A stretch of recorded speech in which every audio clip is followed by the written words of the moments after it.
So today I want to talk about a question that we get asked a lot. Should I compress? When do I compress? Why? Sometimes when we're starting out, we don't have a very clear idea of when to do things or when not to do them. And sometimes it seems like we have to compress everything and EQ everything. And sometimes I end up putting a little bit of compression on almost everything myself, but it's not really the case and it's not a law. And I want to kind of go into this a little deeper and speak of specific examples. The first one I want to talk about is the bass. And let's look at it first. It's always, let's take advantage of the technology that we have. And if we live in a world where we have digital media and we can see things, it's all right. You don't have to close your eyes while you're mixing so that your mixing sounds better. I understand where that comes from, but it also can be used superstitiously if you go too far with it. But you can see that this is a very dynamic instrument from the get-go. I did use some compression on it. Sometimes you're going to have tracks you didn't, record yourself. So you got to use your eyes and ears to see what's going on. And I'm going to play a little bit from here. Let's see what's going on. Right now, I do have a C4. It's mainly working on the high-end frequency, so none of the bass. And I have a limiter, it's just taking care of the really, really loud things. But other than that, no compression right now. And I want to know. Oh, by the way, the bass is a little loud. It was 1.2 dB loud, and that should be. Let me play it again. And I want to know.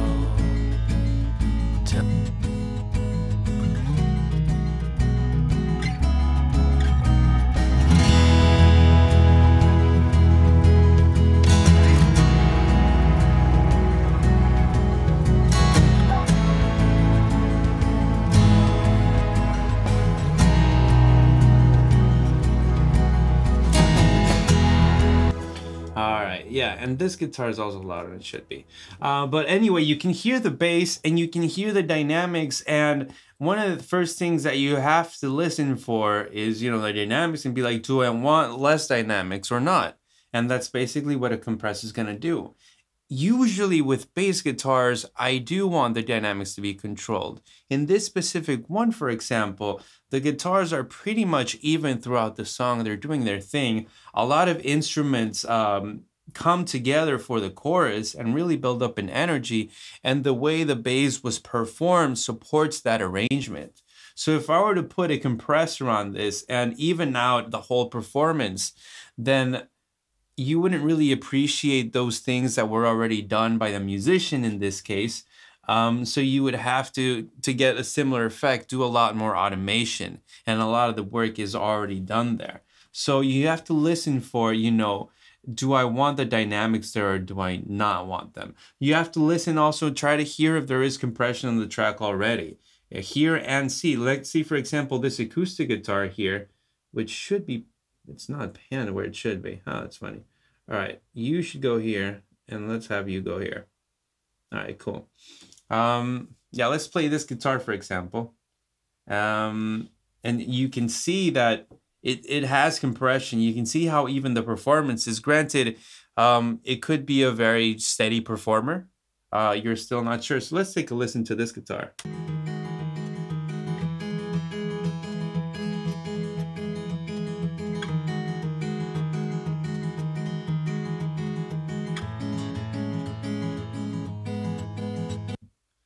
But, just listening to it, I don't know if there's compression or not, but you can't really hear a specific issue with it building up in volume too much from one part to the next. If you see how even the performance is, you can even speed along and see one of these things if it causes you trouble.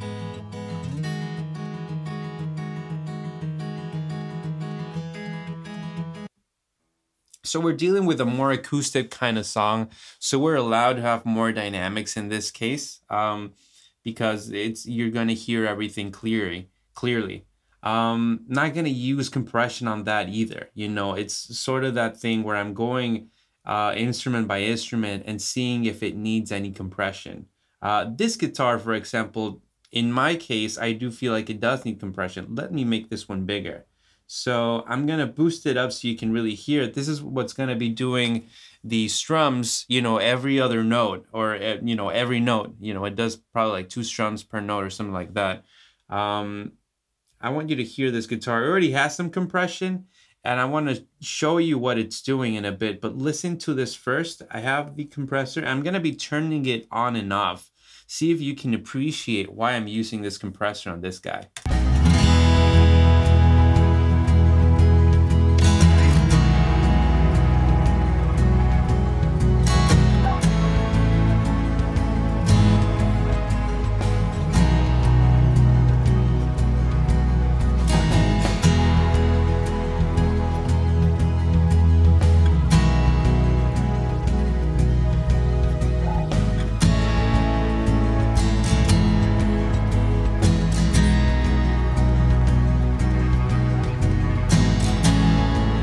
All right, did you catch that? So let me play it again without. To me, it kind of sounds like I play the note, I hear down, and it dies immediately afterward. Now, of course, it doesn't die. I can see that this note is still continuing, but with the rest of the instruments and what's going on with the song, you don't hear the sustain of it. You really only hear the attack, and then the sustain just dies off. So in this case, I thought it'd be a cool idea to use a compressor. So what it's doing is it's going to be acting on the attack. So it hears the attack that it's too loud and it clamps it down, and then it slowly brings back the volume for the sustain. That way it evens out both, where you don't hear just the attack and not a lot of the sustain. Now we've taken the attack, we've turned it down, and then we bring the level back up for the sustain part. And we turn the average volume of everything up a little bit so that it matches, you know, volume-wise what we had before. And that's why you can really hear this, you know, a lot more clear. In the case with the bass guitar, I didn't feel like I needed any tone like that. And it's okay, for example, if some parts of the bass of the performance I can't hear. That's not really a big issue for me. It's not something that's gonna, you know, I'm gonna lose some sleep over. So let's look at the part like this. You'd imagine you wouldn't hear a lot of clarity in those notes, but you would hear something here, and then you would hear it definitely pick back up here. So let's see what that sounds like.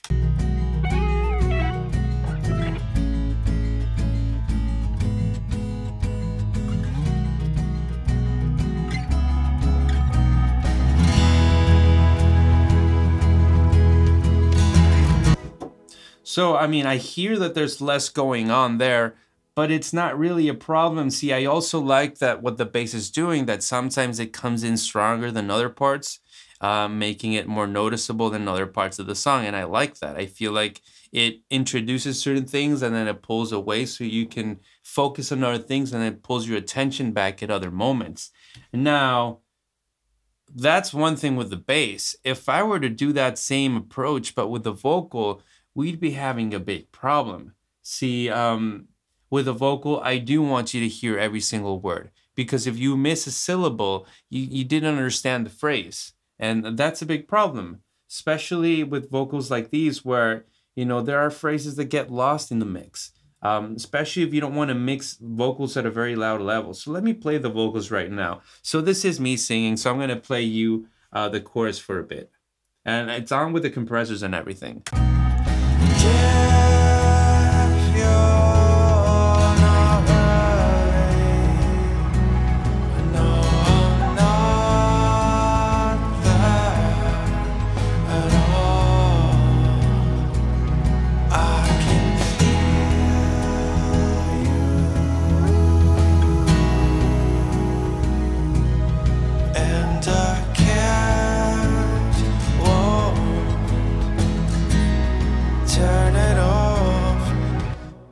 So you can hear, even though it's soft and quiet at some parts, you can still hear what I'm saying. Now, if I were to turn off all my compressors, which I believe is this guy right here.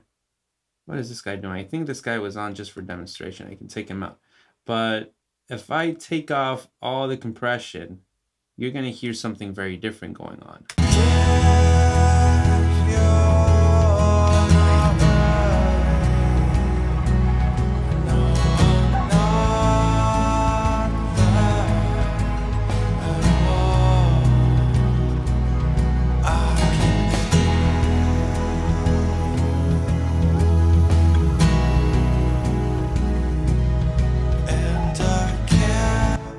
So what's happening, you know, it started off really strong and I was like, okay, it's sounding pretty good. And then there are phrases where it's quieter and you can't hear what's going on. And that's because you don't have a compressor to compensate for that. So what the compressor is doing with the vocal is, if there's a loud part, it's turning it down. And then when there's a quiet part, it's not acting that much. So that part in comparison gets leveled off with the louder parts and everything stays a little bit more in the center. And I want that for the vocal because I do want you to hear every single thing. Now, you're not going to, because the vocal is such an expressive instrument, you're not going to hear the quiet parts be as loud as the loud parts and it sound like it has the same attitude. You still hear the softness of the vocal in certain parts, but you can perceive it better because it's louder in volume. Now, this is going to bring up a challenge now, that because everything is now flat, so to speak, with all the compression as far as volume goes, it's now our job to decide what goes where as far as volume, and that takes automation. You know, if we flatten everything out, then maybe it was a singer's intention to be louder in certain parts and now it isn't, and now we have to do that. In this case, that's not the case. You know, with the bass, that was a clear example of a lot of things that were intentional in volume. In the case with the vocals, there's a lot of just harder notes that it wasn't really the intention to sing them that low in level. It was just, that was the easiest way to get them to sound properly. So now we have to deal with levels ourselves and do that as we go. So definitely very different approach, vocal to the bass. Bass, I'm okay with a few things flying off. With the vocals, I can't do that. So I have a compressor on each one. You have the main vocal, you have a double, and then you have a background vocal. That's what I have right now. I might add some more later, but I have this compressor on. Let's see what it's doing on the main vocal.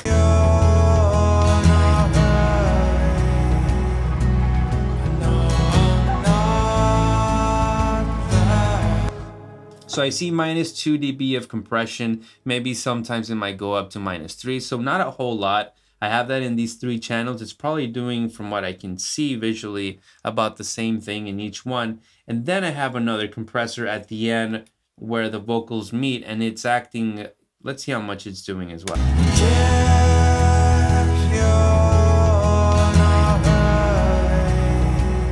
So it's grabbing the 3 signals and adding a bit of compression after that. Now I want you to notice my attack and release settings. Attack not as fast as possible. Not really worried about clamping it too fast, but at the end, the release time for this kinds of mixes is necessary. This is the kind of mix where I would want the vocal to not be super loud compared to the rest of the instruments, but I want everything to be appreciated, you know, every single word. So that's where fast release really comes in handy, because whenever there's not enough signal for the compressor to keep, you know, clamping down the volume, you tell the compressor to bring the volume back up as fast as possible. And that's what you get when you get fast release settings. So it's going to bring up the average volume of the vocal just by a little bit, and especially in those key phrases that are followed by a loud syllable. Any phrase directly after that is going to be boosted up in volume so you can actually appreciate it and hear it better. So now with all the compressors on for the vocal, you should hear phrases like these very clearly.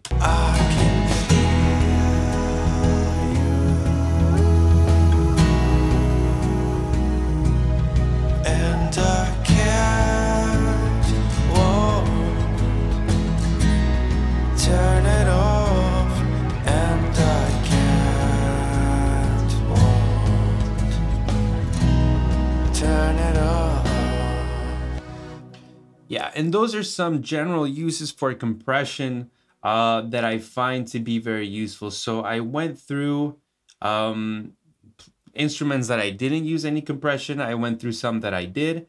And now I want to talk about one different use that almost escapes me, but is really just as valid. So right now I've been talking about technical things you might or might not use compression for. And you saw a really clear example of what happens to the vocal if we don't have compression. And you saw how it's a problem for the vocal and not, in this case, for the bass guitar. And every song is different, you know. There are songs where I do want the bass to every note be present, and it really depends on how it was played. If it wasn't intentional that some notes are lower in volume than others, and it's pretty much throughout the whole performance, then I'm going to use the compressor to level that. Now, if the problem only occurs every once in a while, guess what I'm going to do? I'm not going to use a compressor for that, especially in an instrument like this where I like what I already did dynamics-wise with the performance. What I'm going to do is go after the individual notes that are bothering me. So for example, say this note. What if I didn't intend to play this one as loud as it is? Let's hear it. You know what? This is a really good example. I don't like the way this sounds. And I could use a compressor globally on the track to fix notes like these. But sometimes the performance is already good.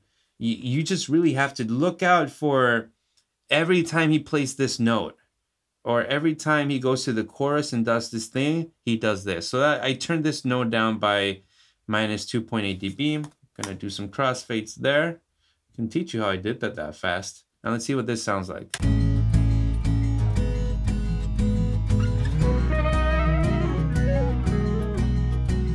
It's hard to... And you just tackle the ones that offend you. This one, it's louder than the rest, but it just so happens that it's right before the vocal starts, and it kind of brings you a little anticipation. It's little subtle things that are happening with the instruments that I like. So I'm not going to address that. And you can go through a performance sometimes.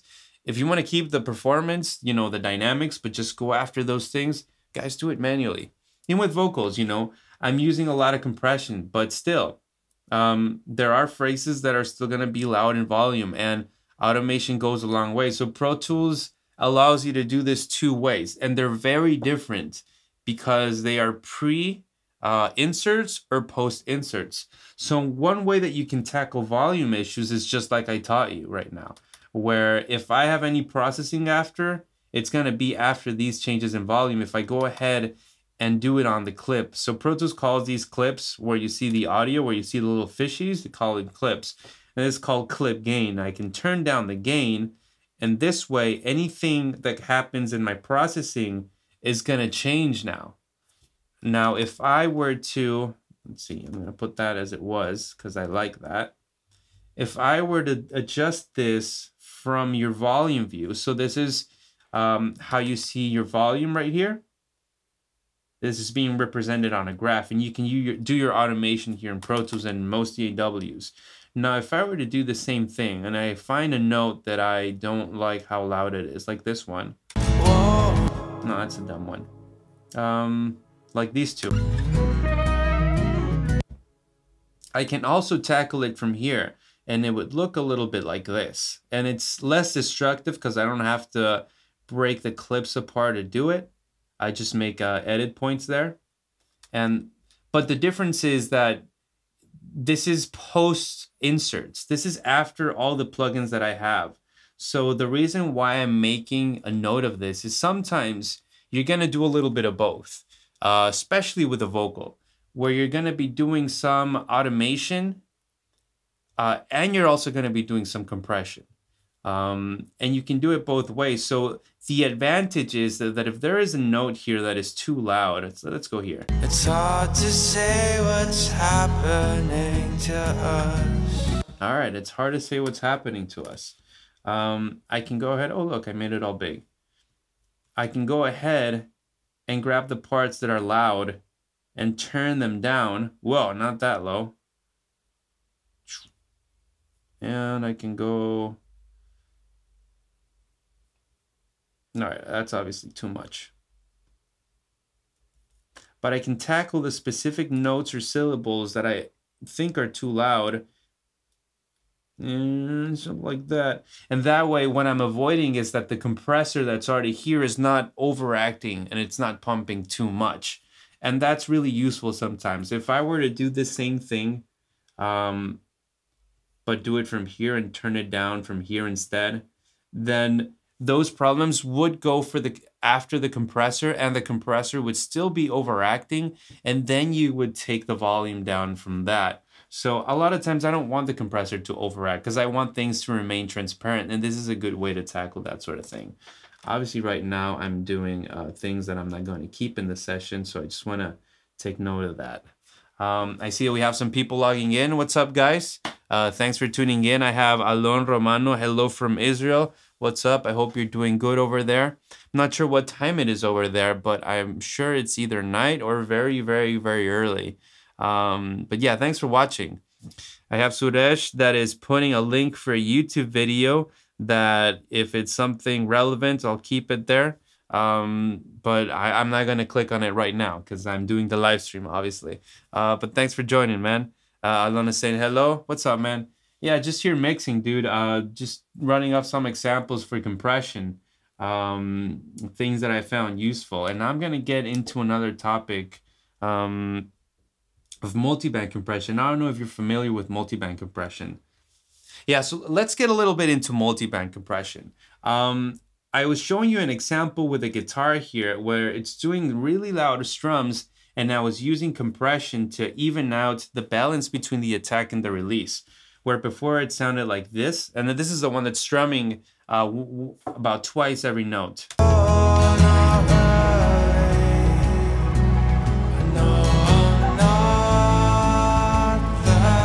So I'm using a compressor here, and now it changes the note a little bit. Check this out.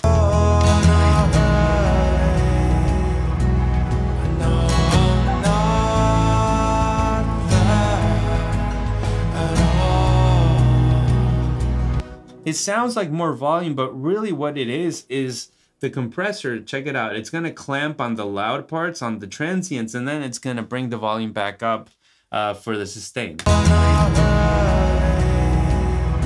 All right, pretty cool basic stuff. But I also have this multiband compressor that's doing wonders. Check this out. This is really gonna help the tone. I'm gonna turn it off and I'm gonna turn it back on.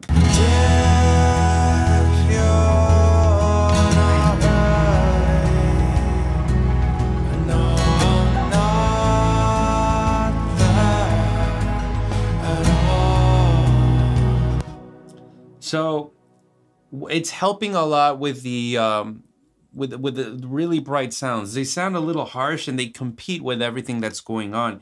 You don't need that many high frequencies in every single instrument, because sometimes they start competing and it starts sounding harsh and your mix suddenly sucks and you don't know why. So each instrument has to have its own place.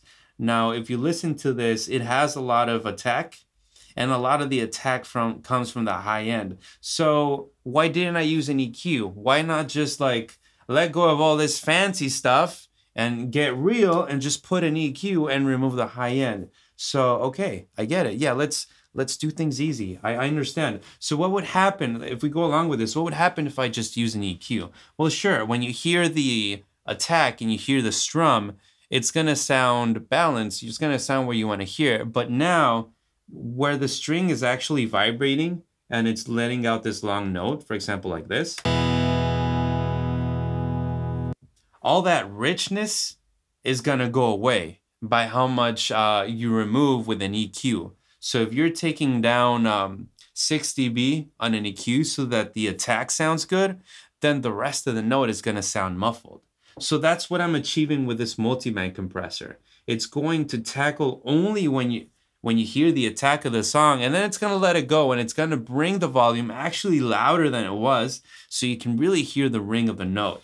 So that's gonna sound like this.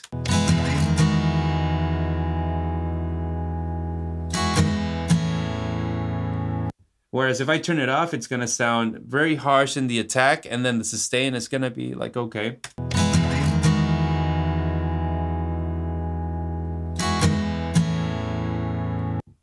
And if I were to use an EQ to achieve, the same results, we'd be looking at something like this. Visually, it's around here, right? So I'd probably have to do it.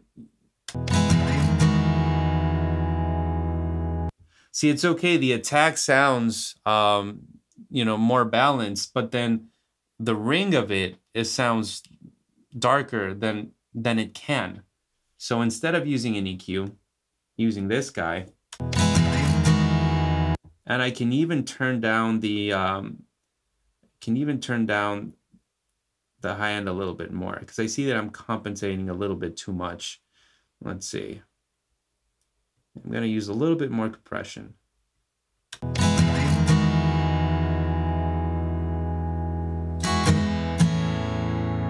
So that way, in the attack, there's not that harsh frequency, but you hear with the sustain, and right with the rest of the track, it should sound pretty good.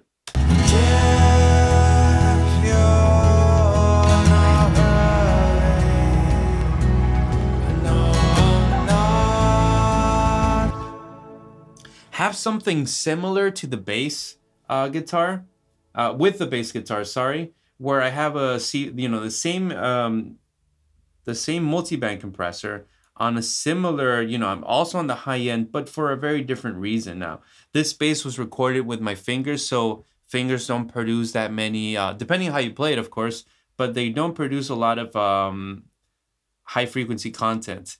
But, the bass and its electronics is set up to reproduce that. So whenever I move from note to note, you hear a lot of those noises, and I'm tackling them with this. So I'm kind of achieving the same results with this guitar, except with the bass, and I'm dealing more with the string noise.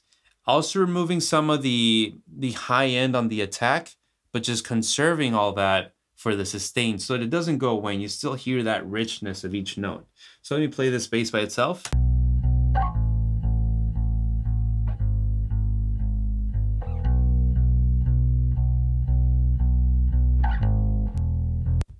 So same thing, if I were to use an EQ to boost the high end because I want more richness with the notes, you're gonna get a lot more of those string noises and it's gonna be unpleasant. In this case, I'm eliminating the string noise and getting more high end at the same time. I'm gonna play this once again and then I'm gonna turn it off. That's a good example. You still hear it, I'm not eliminating it completely, but I'm getting a lot of richness out of the bass. Let's see what it sounds like again. I'm gonna turn this off, see if we're doing any good. So yeah, with the C4 turned off, you still hear that note switch, maybe even a little bigger, but the bass sounds muffled as well in comparison. Check this out. And now turn it back on.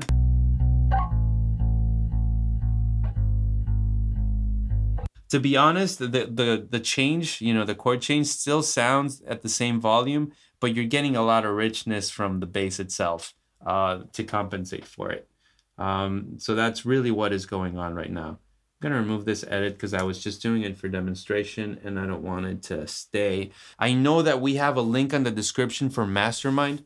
So Mastermind is a program where rather than you watch videos pre-recorded or live, we mix a new song every month, and every week we have assignments. We have a private weekly live class where we talk about the specific assignments for the week, but we also go into different skills that can help us finish the mix. So the idea of this program is to take it for a year. After a year, you're mixing 12 songs of very different genres.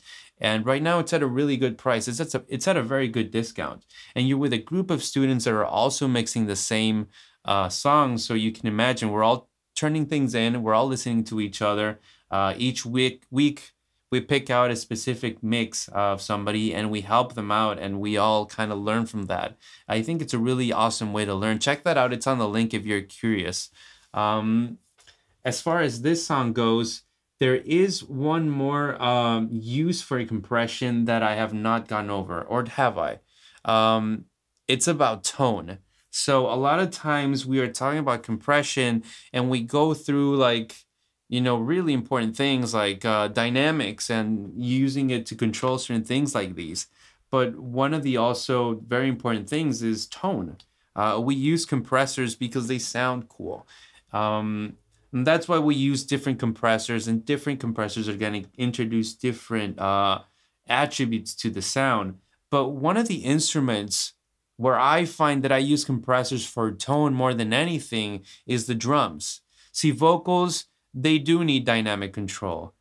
Guitars, they need dynamic control. Sometimes it gives guitars a really cool tone, especially electric guitars. If you ever like a clean electric guitar sounds really good with compression, A lot of it is, you know, the dynamics. But as far as drums goes, I feel like you can really go a long way using compression for tone more than anything, more than dynamics.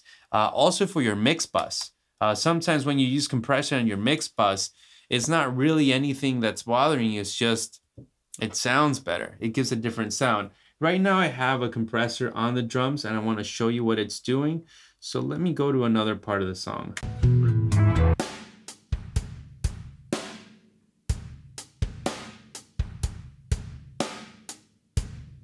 Now let me turn it off.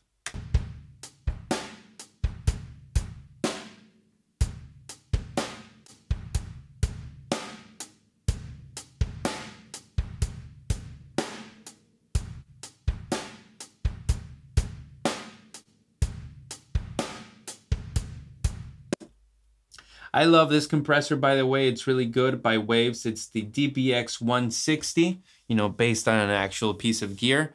I recommend when you're shopping for compressors, definitely look into the ones that I've been showing you on screen because I have listened to them and I think these sound pretty good. But I think take advantage of the opportunities that a lot of these plugin companies are giving you where they give you a free trial. Just because a compressor comes out and it has a lot of hype doesn't mean that it's going to be good for your ears. You know, you have to download it. A lot of them give you 15-day trials. You can check them out. And if you like it, you end up buying it. And if you're not happy with it, you already tried it, you know how it works, and you learn how to use a different piece of gear. And that's pretty cool. But you don't have to, you know, commit to something if you haven't heard it first. This one, I like the way it sounds at the drums, just flat out. And right now, I have some compression. You don't have attack and release settings. I only have threshold, and then I have my mix knob. So I'm mixing it at, you're hearing 71% of the compression.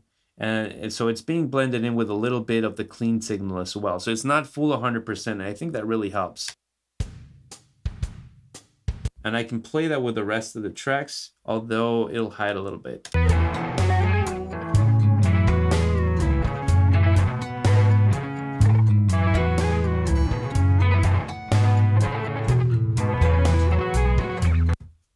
And there's a lot of reasons why we like compression, at least the tone of it on some tracks.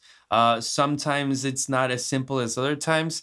But in a lot of cases with the drums, what I like about it, what I think I like about it, is that it makes the drums dance. So, for example, the kick drum and the snare are really loud in volume, so they're going to tell the compressor pretty much when to compress and when not to. So you have the hi-hat playing at the same time, and the volume of the hi-hat suffers because of the compression, and it depends on where it is, and it depends on the release and attack settings. In this case, they're fixed, but they're somewhere, and they're in an interesting place where the hi-hat kind of is always moving up and down depending on how loud the kick and snare are and when they're being hit, and that adds a level of musicality between the volume relationship of the instruments.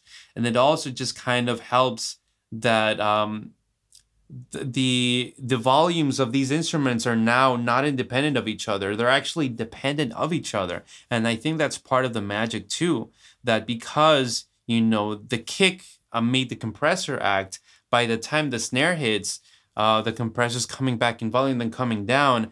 And these all these elements are now interacting with the volume of each other. I think that's part of why compressors also sound good in mixes, because you have the drums that are sometimes the loudest part.